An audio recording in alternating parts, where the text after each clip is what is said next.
Everybody, NLC Division 2, game number 4, high energy broadcast hours with Viperoon and the other one. I'm breaking the fourth wall. Whenever a caster ever does something like that, it's normally because we're tired. Our producer literally said, I want to go to bed. Like, during the break. Yeah. So, well, fortunately, it's a good game we got going on for us now. What game is it? A team that needs to be winning this game. Because they have the opportunity to get themselves into the conversation with playoffs, set themselves apart a little bit from the likes of Lucent, who are playing at the end of the day. Well, and they can draw away further from Verdant. The problem for Rate is that Nativz are a little bit good at the League of Legends most of the time. Yeah, and right now they're going through what I would call for Nativz realistically a draw in performance. So could be an opportunity for them to actually take a win here against Nativz. And I think not only that, Rate the pressure a little bit high. Domino, the other 5-5 team, picked up a win. And you so say the other, well, one of the others. One of the other, yes, 5-5 teams picked up both their wins so far. So to keep pace. I mean, Lightside did the same. Yeah, that's. Listening to me? He just doesn't listen to me, does he? I've got him muted in my ears. Yeah. I can mute it for everyone, actually. If I no, can you not do... Did you just mute me? No, I actually didn't. Okay, I'm unprofessional, but I'm not, like, that unprofessional. Right. So, yeah. Rate, the pressure is kind of high to make this win work because, like we just said, the previous 5-5 teams have picked up their victories, respectively, and, Flung, catching up to Flung would be a nice deal, and, same for Lucent. They want to make sure that they keep the pressure high for them as well. And as for Nativz, I think trying to reassert themselves as that number 2 team and trying to, try and keep it competitive with Monster. It seems like Monster are just a tiny step above Nativz. Nativz on their day, it seems, definitely can take down Monster, as they have proven. They've only team that have actually scarred down Monster. So hopefully for Nativ's sake, we can see a little more of that level of form coming into this one. And for Rate, it's a big game for them to ensure that they keep up with that mixer that we saw at the start of the day. Those 5-5 teams, as we are finally into pick and balance. Yeah, we got Nativz on the blue side, Rate on the red. Zeri and Twisted Fate both taken off the table. Of course, this match is going to be keenly watched by our final teams of the day. Long and Lucent will be coming onto your screens after this one. The Nativz to win to keep themselves as that number 2 team. Of course, dropping a point here would be disastrous if Long could even things up by winning against Lucent. For Rate, losing here, if Lucent win, and suddenly they've dropped below that pack. Yeah. Which is not only chasing for playoffs, but with a couple of teams looking a little bit shady in terms of performances tonight. We'll be looking to maybe break into that top 4. One of them has to. Yeah, and I mean, when you think about it like this, you've got Monster, Nativz, and then Flum as that top 3. Then you look towards, effectively the rest of that 4-pack, right? Rate, obviously the team we have on our screen. We saw Lightside obviously pick up their win, and in the previous one we just saw Domino alongside Lucent. We're waiting on that result after this one. That top 3, it's not necessarily solidified, but as Rate, you want to try and catch up to that pack. But like we said, now that we've seen these other 5-5 teams win, it's all about keeping pace at the moment, because I think whilst they could afford to lose this game, when you think about like this, the basic math is you've got a top 3 and then you've got that 4 that are all tied up. Yes. That's 7 teams. There's only 6 playoff spots. Falling behind that pack, it can feel pretty bad. Even if you've got the buffer below you, it's very important that you try and keep the win rate high just because of how competitive it is. And Jinx actually moved away from Rate, which has forced Nativz to go for that Gwen first pick because it wasn't curiously removed away. And Rate themselves go for the Jhin, and Born this way picks up his Lee Sin, and the response from Nativz quite swift with this Aphelios and Rakan pick up, which says to me that likely the response here is going to be something like, I was going to actually lean more on the Leona, but they pick up the other half of that very storied 2v2 in the support role. Instead, going to be the Norless to try and lock down and provide a little more engage for Rate at this moment in time. Going into the second round of bans, we'll have to see what solo laners are going to be taken off the table. Of course, that Gwen could be going to the top side for Lundorf or into the jungle for Snille. We'll have to wait. Or mid. Or mid, yeah. According to, Thank you. According to Domino and Reed, our producer. A bit of Shaolin. And I mean, if any team was to also pull out Gwen mid, I feel like it would probably be Nativz, realistically. We'll see though, as LeBlanc, Veigar moved off the table, so a lot of mid lane bans here taken away. Ral could also get another kind of trollish mage band. Yeah, I was going to lean on the Syndra or the Orianna, I think. 2 picks that Ral has already performed on outside of the things that have been taken off the table. And for Topi, Twisted Fate already gone super early, and Veigar as well. Not sure what other wacky pick. Yeah, I think pick on Arcane Teddy at this point. You don't necessarily have anything to stress about for Topi's champion. Wheel is still open for Arcane Teddy. The what? Wheel is up. And it's a matchup that we've seen once or twice is actually pretty good into the Gwen. Just because there's not really too much Gwen I'll let you finish. Use the Shroud to block out. There is the Nivea. This is the Nivea. Yeah, no, there was no point. There was no like hip parade, nothing like that. You just wanted to. This guy. So let's see what the pickup is. I think Riley does the right thing. Goes for the Ari. You can obviously give yourself a lot of protection against the punishment that Nivea can give to some of these mobile champions. So right now, Nativz comp doesn't necessarily struggle into it that much, in my opinion.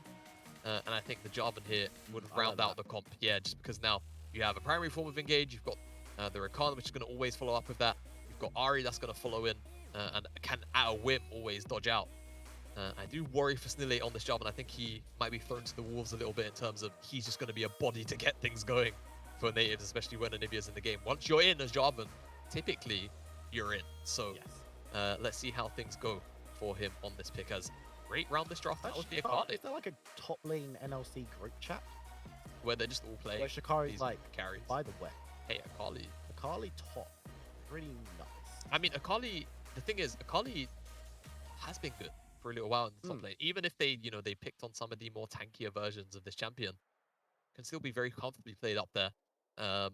As we've been seeing, we've moved more away from those tank builds. I think it's still viable, but you really have to have the composition to make it work. And in this case, we've been seeing a lot more Riftmaker, a more, AP, really trying to assassinate champions on the side of these Akali players. And I think, yeah, an extra sort of layer of worry potentially for Nativz have to worry about. Yoppa probably going to be left a little bit alone compared to the rest of the composition, which is going to be diving in. This Akali can maybe assassinate him for a fair while, as we have draft briefly dragged onto our screen. I'm not sure if there was, because whenever Reed does that, normally it's like, hey, or maybe it's just not. Maybe I've just, maybe it wasn't actually on stream feed, and we just. I don't think it was. I don't think it was. It wasn't on stream. Well, now you guys know. For our feed, we had the draft dragged back over. Okay, TP Ignite for both top laners. Nice. There you go. That's the info that we were given. I don't think it was necessarily updated in the UI on the draft pod, which does happen. It's just TR client can be very poopy sometimes with things like that. But yeah, talk to me about the bird. Yeah, the Anivia pick here. I think it's. I'll drop a message later on. Okay. To my resident Anivia player, but I have a feeling that the answer from them will be, this is maybe not the best Anivia game. And I feel like it's because there's not really, outside of the Aphelios. Yeah. If Joppa does step forward, which, to be fair, we've seen quite a few times. We've seen Joppa step forward. Joppa stepped forward quite a few times into positions that you'd maybe not want to see your bottom laner in. Sometimes they work out. And sometimes they work out. Sometimes they don't.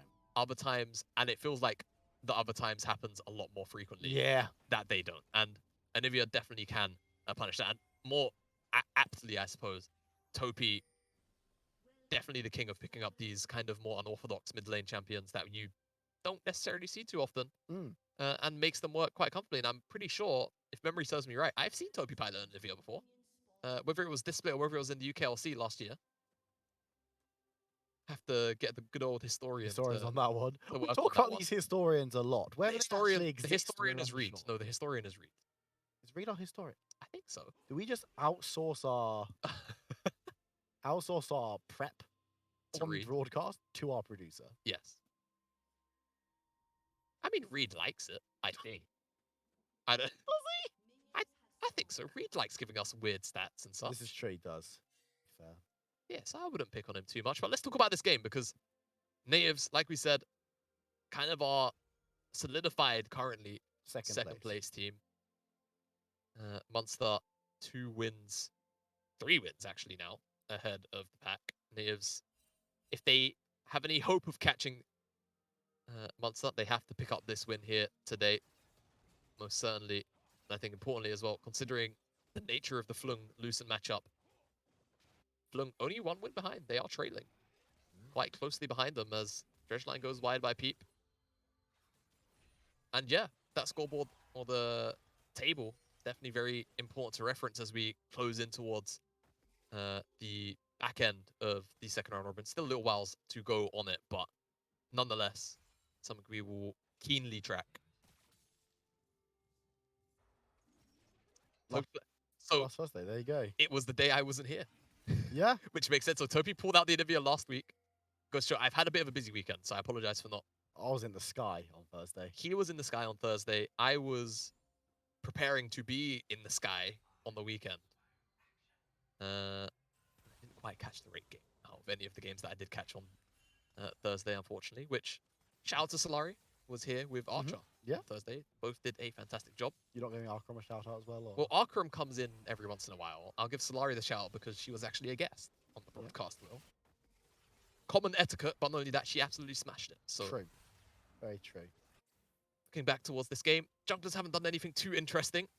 Seems like full clear for Snille into the red buff.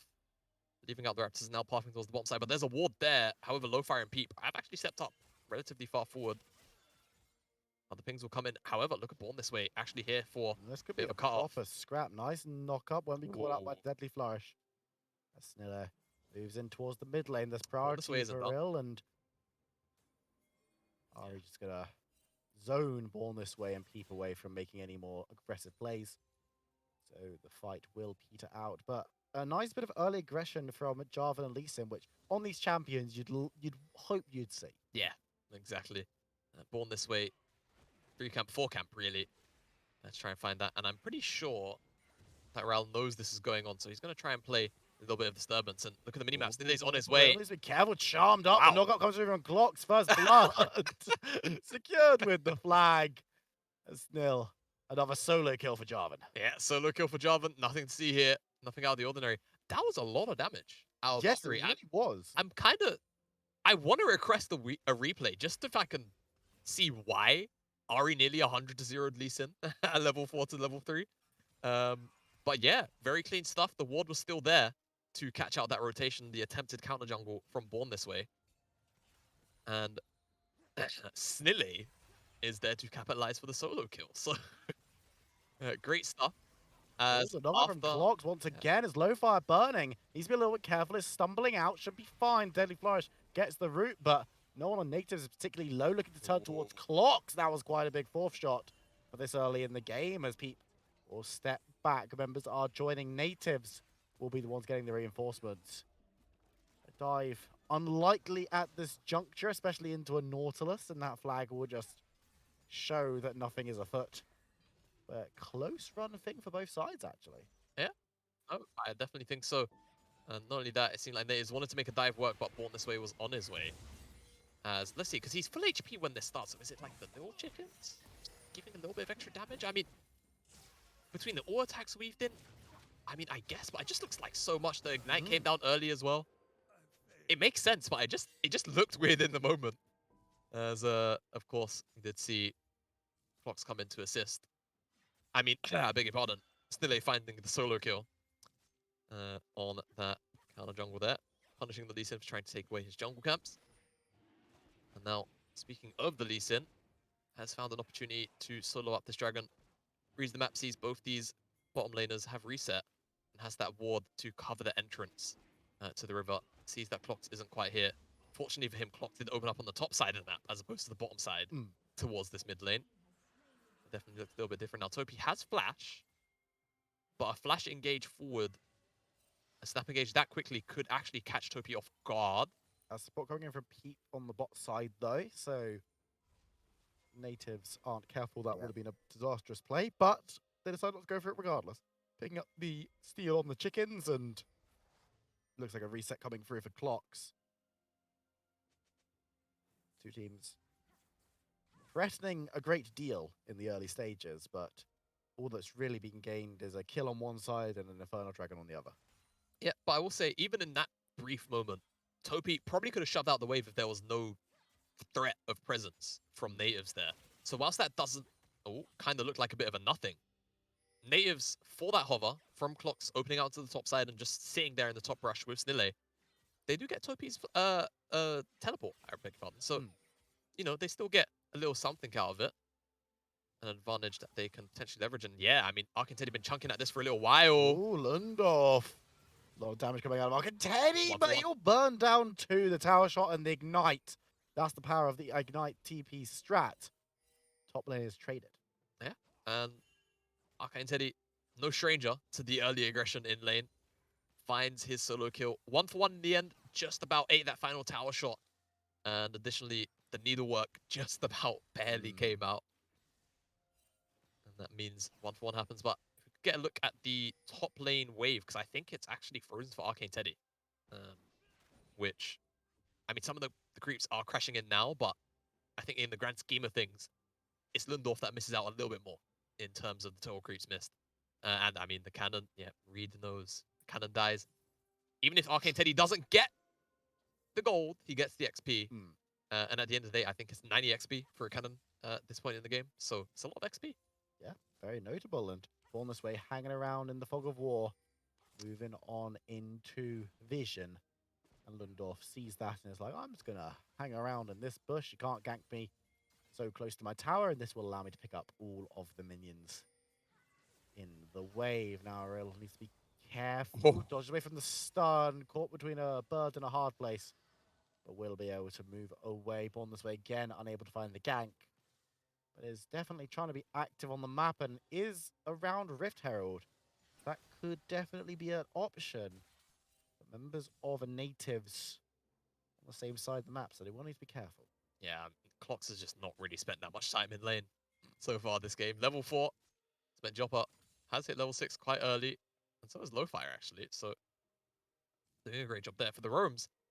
Only being 10 CS down, I think, when so much roaming has been happening, definitely very interesting. And now Clocks and Stille as a duo trying to eye up Arcantedi has the Yoma, but I mean, look at the fog of war here. This is Born This Way. Lowfire, they're on the Herald as this is happening, so if commit happens on the top side, the follow-up could be quite quick. Arcantedi, he's just gonna dart down, but this is the problem, going towards the bush, and Go to the Herald, guys. Nativz easily pick up the kill. The Herald goes the other way. I believe that it has been secured by Born This Way on the Lee Sin. Joppa, meanwhile, no one wants to be his mate apparently, but he's fine with that because he's getting all the tower plates. Yeah, and was that 3 plates all to himself? I don't think Joppa and Clocks actually took a plate 2v2 because of all the roaming that was going on. So they've already traded out the Herald goal. More than, actually. They haven't even traded evenly. If you do all of the maths, 480 off all those tower plates, plus, I mean, Arcantedi, I can't remember if Arcantedi got the kill first or second. We'll give benefit of doubt and say that he got the kill and then died, which means his gold would have been reset to 300 as well. 780 plus gold for that plate, plus a little bit of assist. You want to be even more semantic about it, so it's actually close to like 900. For a Herald, which is at baseline only going to get you 320. Perfect trade for Nativz. Very well done there from them. Great. Just a little bit too much of an overcommitment onto the Herald. Maybe expecting more of a contest from Nativz. Yes. But they are contesting in other ways on the map. Yeah, they were too busy killing the Akali, who has been taken down twice in the first 10 minutes, which not necessarily optimal for Arcantedi either. Again, a player who's been very highly respected, highly regarded, and talking to players in interviews have been saying, yeah, Arcantedi, very, very talented, one of the hardest players I've played against individually. I mean, I even think the line was, like, Arcantedi is the best top player in the league, right? That was what came out of the interview. And yet here, into Lundorf, doesn't seem to be having the best time. Keeping going farm, and of course, that second kill was, you know, brush with death. I have to say, though, I think it's a pretty safe statement, as Rael actually could be in a little bit of danger. Forced to use Spirit Rush, Lundorf is probably one of our other strongest top laners in the league. So this isn't like a, whoa, Arcantedi, the most mechanically, talented top laner in our league, is being kind of dominated a little bit by, a middle of the pack top laner. No, Lundorf is maybe our, top 3 as well. I think if you'd ask most people, people probably place him in top 3. You've got other top lanes like Svene, of course, as well, in the league, as Snille has vision of this and is looking for a 50-50. Will he get it? No, he won't. It's going to be Born this way, securing it for Rate. Nativz unable to contest effectively. Close but no cigar as the Hex Gates activate onto the Rift for our 4th game of the evening. Lundorf given a little bit of free time. We'll just use that to shove in a minion wave. Won't actually be able to get a plate before Arcane Teddy gets back home and clears out himself. But so far, so even. Nativz 1,500 gold up, just shy of that. As Clock's looking for the engage, lands onto 1, but the ult goes wide from Jobber. Clock's actually diving on through, will get knocked up as well. Needs to be careful, the support is coming in from both sides. Sniller hanging around in the bush, but he's on a ward. So Rate know exactly what's going on in the top side. A 1v1 this time. Lundorf goes down, and the engage comes through. Nice flash onto Lo-Fi, gets rooted up, caught in the Cataclysm, and there's a second amount of damage going on to Born this way. Birds low, one more auto, won't be enough from Sniller. As the Lee Sin manages to escape. This should give a little bit of time for Yopper, but not too much as the teleport came on through from the Anivia to prevent any further sieging. But Rate maybe a little bit over-aggressive and are punished very slightly. Yep, definitely punished a little bit there. And I know we're going to get the replay. Yeah, I know Reed too well. I know we're going to get the replay of the 1v1. I want to see what happened here. So Arcane Teddy, a little bit of moonwalking, but checks the bush with the ward. Finds a Shuriken flip, and yeah, Lundorf he just whiffs on the needlework. He's trying to predict. If I had to guess, can we rewind that replay maybe if nothing's going on in the live? Because I think what he sees is the Ignite providing a little bit of shadow here. I'm not sure if he actually gets the Ignite down. Yeah, so I think what he's seeing here is the very brief flickers in the Shroud from the Ignite and the damage. He's just trying to predict where Arcane Teddy is. And unfortunately, just not able to get all the damage in. And yeah, like you say, one more auto. He's about to auto attack. It doesn't get much closer than that. Thank you very much, Reed, for the request on the spot there with the replay. Production smurfing as always, as I think Herald wasn't picked up in that replay. As I don't know why, I just thought it was. Herald was picked up quite early in this game. Yeah, it was picked up 3:14. We saw it charging on through, and second one will be up in 2.5 minutes, so don't worry, Jamada, there will be another Herald. Wait. I'm lying. There will be a second Herald. Maybe not 2.5 minutes, because that's Dragon Timer. I got confused because it is a Hex Dragon. Talk to me. What's up? Am I losing it? Almost certainly. Why? So we saw the first Herald picked up by Rate. Yes. And that was used... Right. But has the second Herald not spawned yet? Okay. I'm losing it. There you go. I can see the timer on the minimap. I thought the Herald was picked up so quickly on spawn. Maybe I'm just... It was secured by Rate. Yes. During that play top where Yoppa got all the play spot. Right. That's correct. But maybe I'm just mixing the times up. Apology, guys. At home. I'll drop the point now. But Herald up now, and Nativz with a 1k gold lead. It's not the biggest, most tangible gold lead in the world, but we'll see whether or not they will put priority on picking this one up, as the fact that they haven't actually put any priority on these early dragons. I was going to say, I want a question on this, because we've seen, I mean, Nativz, please don't start playing in the next 20 seconds. We've seen a lot of teams today just not really caring about dragons. The first couple seem to be going to the teams that are faltering as we get the engage coming on through, so we're going to have to hold your answer as Lo-Fi is caught out running the gauntlet, gets killed. As Pete now caught in the Cataclysm, gets a nice triple knock-up, and here comes the damage from Born this way, kicks Sniller into the tower to secure a return kill. Clocks is running straight into Anivia, though, gets rooted and killed. And 2B flies away. Doesn't even look back. Pete. You're okay, buddy. You can do it. You're fine. Just walk it off. Walk it off, mate. Go back to Fountain there. Put a cold paper towel on it. It's actually a very effective way to get rid of like headaches and stuff. Do you know, fun fact, whilst the Nativz will trade out on the tower on the bottom side. First tower. First tower of the game, yeah, and this second Herald will be picked up. For the longest time, anytime I had a headache, this is going to be a 1v1. I can see it. Okay, Arcane Teddy decided Lundorf wants to hear the story, Arcane Teddy doesn't. As the fight kicks off in earnest, Arcane Teddy wins out. Oh my god. No glory for Jamada. As it's another solo kill for Akali. Yeah, and bear in mind, Akali hasn't even picked up an an item yet. That is a No. item completion from Lundorf. No item completion for the Akali. I like the early Grievous wins. Yeah, no, I think it works really well into Gwen. I think Gwen's healing is often undervalued Mm. in the early stages, and Arcane Teddy very clearly doesn't undervalue it as we get the replay here. Clocks falls a little bit short on the Grand Entrance, but still CC onto low fire is great. But it's this Cataclysm here onto Peep which spells the signs of an overcommit as Born This Way comes over the wall with the Sonic Wave, finds the kick. Dragon's Fury underneath that tower, and unfortunately Clocks walking the wrong way. Bottom side, just seems like Grout tries to get a little bit cheeky. Find the Ignite, couple of autos onto Peep. Just not enough. Even Peep thinks he's dead. Why would you go for the Regan game? Because Peep thinks he's dead. And I don't blame him. He dropped to about, I don't even know. It had to have been single-digit HP. Oh, Dredge line in the mid lane must have gone all right. As Nativz, they're sneaking away this dragon. Rate think this is for free. Yeah, again, Nativz kind of under their noses with a lot of these map trades, keeping things even. And now there's no real threat of that, you know, sort of 21, 22-minute Hex Exalt for Rate. So Nativz doing a great job there. I feel like Rate just weren't quite sure about whether or not this is a play that was going to come through. would you like to talk? Oh, we're gonna have a replay. Never mind. I'll hold that question until after the replay. But Jamada, I think this is what we missed during that last replay, and it's a very dead Lee Sin. Okay, so this is why they're on the dragon, and maybe my eyes aren't open enough to see that Lee Sin was dead.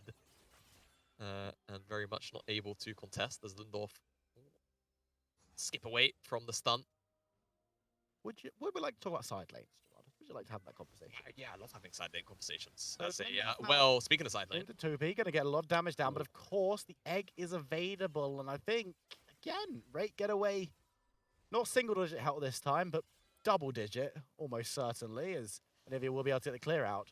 From what we've seen so far, it seems like Rate have the priority whenever Akali's around. Yeah. The problem being she can't be two lanes at once. no. And we'll see how much of a problem this is, because when we spoke about how this composition from Nativz will likely work if we ever do see a 5-on-5 team fight, as neither team, 20 minutes in, has actually come to terms with one another, your part is probably going to be left a little bit alone because of how forward-moving a lot of this composition wants to be from Nativz, which gives Arcane Teddy the opportunity to probably assassinate him without the use of the ultimate, or at the very least the execution part of the ultimate, and then allow him, Arcane Teddy to actually join the rest of the team fight. So I think if we start to see some 5v5s, then Arcane Teddy will maybe be able to flex the muscles of the Akali, how strong not only he is on this champion, but how strong Akali is in this point in the game. Riftmaker, Oblivion Orb, Stopwatch, ready for a fight with that inventory, to be honest with you, at this stage in the game. And let's see. Not interested in the 2v1 in the jungle. Dived away from the engage as we Yeah. see the Rift Herald dropped in the top lane. Gonna There show it that is. minion There's the what second for. Herald. Second Herald, Jamada, you just called it a little early. It's Yeah. fine. That's fine. You knew it was coming, and it did charge into that top lane tower, securing the kill when Lundorf makes a very quick work of it to make sure that it's not going to get the infamous second charge, as Rilla sped up but not able to get anything notable onto Arcane Teddy, as Rate actually using that pressure created by the Akali to clear out mid lane very, very safely. Yeah, very safely indeed. They can set up camp around this top side Baron here. And actually, if we could take a zoom out over this Baron area and just look at the vision for Nativz, because it's just not there. It should just be complete fog. So it's pretty scary moving into the exact 20-minute mark. Now, I don't expect Rate to necessarily go for a very early Baron takedown. But if Olivia gets a blue buff, honestly, I don't think it's off the cards. And now Lundorf in a bit of a tricky situation. Born This Way is here. Yeah, there's a lot of CC coming out of 2P, and there's a lot of damage coming out of Born This Way. Kill secured for Rate. And some of that stems out of the fact that there's just no vision in the topside jungle for Nativz. Absolutely. They're not, ready to respond to that at all. And Lundorf gets picked off on the side lane. So great job from Rate to be able to pick that one up. Doesn't necessarily amount to anything, but the fact that they pick up a kill just gets them a little bit of time, a little bit of gold, a little bit more XP. And here you go, Hexet Gate cheats any vision that could have potentially have been in the river.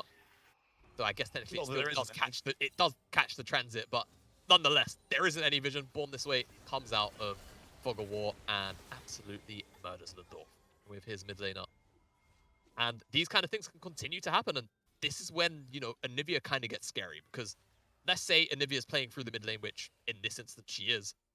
Dip into Fog into that top side. All of a sudden as Native, you can't walk into that top side of the map anymore. Unless your name is, well, at best, maybe Snille. And even then, it's going to be kind of scary. Will you be able to get out from, you know, Norla CC plus Anivia? Chances are, probably not if there's any more damage that comes from any other champion. Nativz in a bit of a scary situation, I think. Because again, even on this bottom side, again, I might ask for a bit of a vision flicker. This time, however, Nativz, you can see, they've snuck into this bottom side through the bottom lane. And now it's Rate that have to check into this little pocket of fog. It's not the biggest pocket of fog in the world, but you can see Rate, they're approaching it cautiously because they know that Nativz have control. You'd imagine in this bottom parks. They're pinging the mid lane. Okay. Jopper's here in the mid lane. Nobody else is there. Where the hell is the rest of Nativz? They prop the vision plant. It doesn't actually hit them. This could be a perfect flank for Nativz. This could be the one opportunity where they might be able to actually take everything. The fight, potentially the dragon. Let's see it go. Fox going in, gets the engage onto 2. That's massive. And now it's a bounce house caught in the cataclysm. Born this way dives on. Oh my god. Teddy in the back line being an absolute menace helps execute a second. Look at Jopper. On the side, Tubi is going to get taken low in egg form. Might be able to get out of it, but not able to this time around. Arcane Teddy cut down by Lundorf on the back. As you said, Nativz take it all in the fight. Move back onto the dragon, move up towards the Baron. Only survivor being Lowfire. Round of applause, Nativz. Honestly, sometimes it is an absolute pleasure to watch this team play League of Legends. And I will say this, and it might seem a little bit harsh. It's very rare that I get to say that about a Div 2 team. Ooh.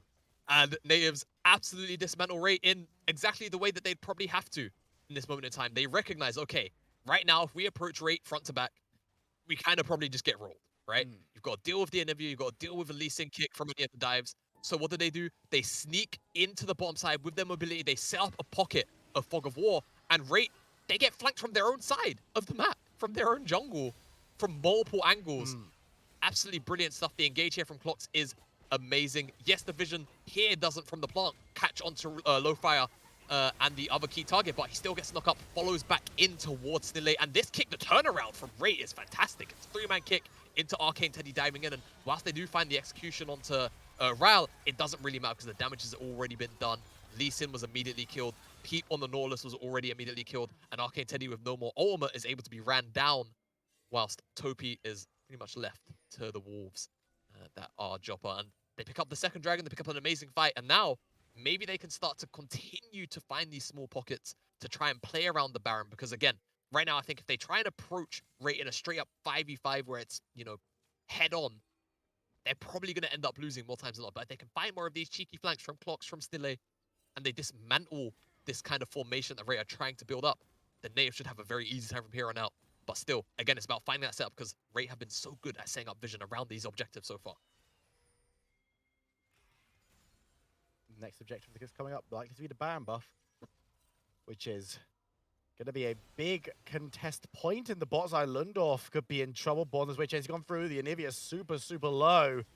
Cutting down to size. Lundorf actually gets turned around on. Born this way. It was close, but the Lee Sin wins out in the end. Nativz pick up 1. Actually, lose 1. Almost pick up 2. Yeah. But in the end, it is 0. But it does go to show how strong Lundorf actually is still in this situation. But Rate, they do the job as Clocks. Gonna try and catch out Peep, gets the knock on a second one, the charm as well. They're putting a lot of attention onto this Nautilus. He gets over the wall, followed by the Cataclysm, and Rakan's right there too. That's everyone very, very dead. Deep Sea Diver, Lee Sin will trade it for a tower on the bot side. Tupi clears out the way before recalling in kind. This is Baron started up by Nativz. Yeah, they know exactly where Born This Way is. I think he showed on that bottom wave, so Baron, that should be a bit of a done deal here, unless Arcane Teddy can make a bit of a meal of it, and Topi is finally teleporting here. The Hex Gate is going to get Born This Way here so much faster, so Baron going to be called off. They see how quickly he got here. Hex Gate's actually making such a major difference at this moment, as bottom lane will get a replay, I believe, as, let's take a look at this. Lundorf is caught by that stun, but immediately dashes over the Frost, and so much damage comes out. The needlework, I think, crucially, missing a couple of needles. And that's the difference between him finding that 1v2 play here as, yeah, just standing a little bit too directly in Born This Way's damage. Isn't making too much of an attempt to Kai out, just trying to out-heal it.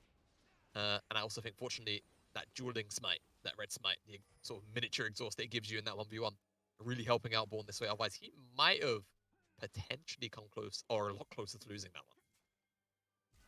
Got 26 minutes on the clock as Clocks gets the engage on 2P. No egg, I believe, no passive, but the knock-up is hit. Sniller chasing on through, needs to be a little bit careful. Cataclysm caught in it himself, though. Slowed up, and the damage is pretty nice. Tower shot, last one won't connect.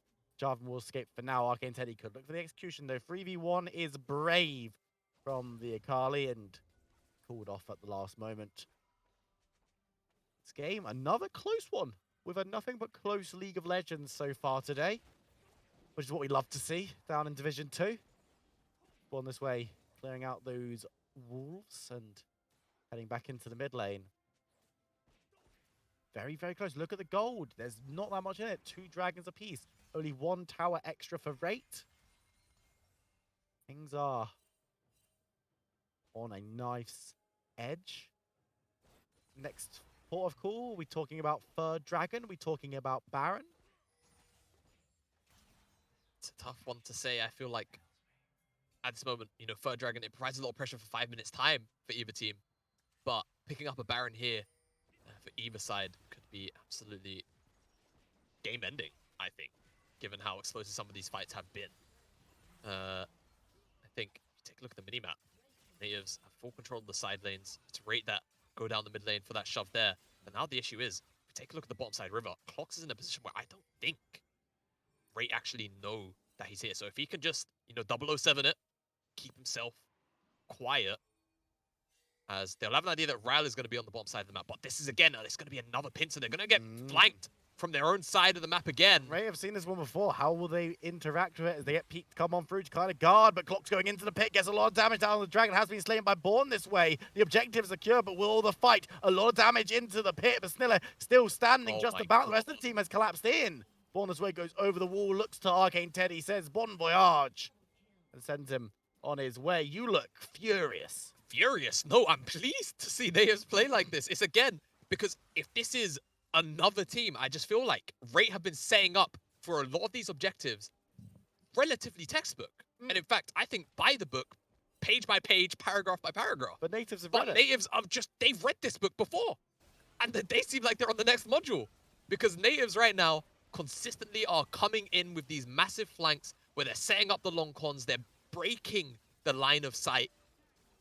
The approach is from multiple angles, time and time again. And like we said, I feel like Nativz are reading the room perfectly. They're reading the game perfectly. If they come in at a head-to-head angle, they lose the fight. I think if they play it 5v5, they lose it if they're coming in and Rate can see them and Topi gets a lot of nice setup into some of these chokes. But they're never allowing themselves to be approached, or they're never allowing Rate to get these approaches where it is just one choke. They're coming in from multiple positions. You can see Lundolf teleport from the top right of the screen. Jumper's coming in from the mid lane. You've got the teleport, the flanking Rakan consistently. And in the pit, obviously, we saw Lee Sin try and get in there, steal the dragon. Didn't quite work out. It's the only thing that goes right for Rate is they pick up that third dragon. And now Nativz do have to worry a little bit about that soul because the combat stats that it can provide with that stack Shiv-esque slow can be very, very scary. But right now, Nativz, they're not going to be worried too much about it because they've got the Baron and they can push down the mid lane. They can try and make something work. Even with an Anivia, a Baron siege, very difficult for her to deal with. And immediately you see they're just going to yield that tier 2 in the mid lane. Nativz pick that one up. They've got a little bit of pressure on the side lane rate, but Lee Sin's already recalling as the charm lands onto Pete. Not going to be able to get too much done as Gwen on the bot side getting work done, cracking open the inner as well. The curtain call used. Just try and clear, but Clocks is defending that cannon minion, saying, nope. With his life. Keep the siege going, and now they're going to be able to continue pushing. Lundorf in the bot side grabs himself an inhibitor tower. Yeah. And could look to join the team. Nice kick in for Yoppa. He's going to get rooted up, slowed up, but still alive somehow. Walking away, running. How is he alive? Rate, but will be taken down eventually. But that's bought so much time for the rest of Nativz that they're going to be cleaning up. A triple kill goes to Riley. He's looking for the quad on the low fire. Won't be able to find the charm as the Gale Force is used to escape. But I don't think it matters too much as we see Nativz move on to the second Nexus Tower. They were made to work for it and work hard by Rate. But at the end of the game, it's going to be an ace and it's going to be a base. Another victory for Nativz. Yeah, and honestly, I think Nativz can really pat themselves on the back about this game. I think this was a particularly splendid game of League of Legends to watch. I Okay. think they understood the win conditions of what Rate Mm. could have, done about winning that game. And they said, yeah, we don't care.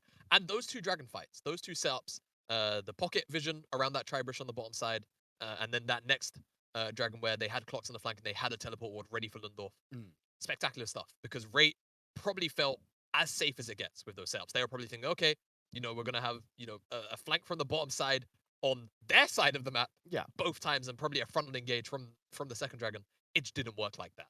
And Nativz off the back of the Baron, I kind of called it. I said, I feel like if either team gets this Baron, the game's just going to end. And for Nativz, that Baron buff was the game deciding difference between, that game going for another 5 minutes and it ending on the spot then and there. And I mean, this is something that we love to see because, as you mentioned, it's so often in Division 2, we see teams winning and making big plays off the back of mistakes. Rate weren't really making big mistakes. No. It was just a case of Rate doing things as you're meant to. And I'll be fascinated to talk to someone from Rate about that game because a coach, if you see the setup for those objectives, you'd be like, yeah, that's probably how I've coached you to set up objectives. You wouldn't probably feel too upset about some of the setups that happen, I think. Exactly. If you want to be super picky, maybe the second one at best. Yeah. But the first one was Nativz. It was So textbook. I hope on the interviews we do have either, them the head coach of Nativz or any coaching staff member from on either side, really. But maybe we get players, we'll have to see. Yoppa and who? In my ear? Okay, so, yeah. Well, we're going to jump to a short break. When we come back, we're going to have those interviews that Reed has teased in our ears. We'll see you in a few minutes.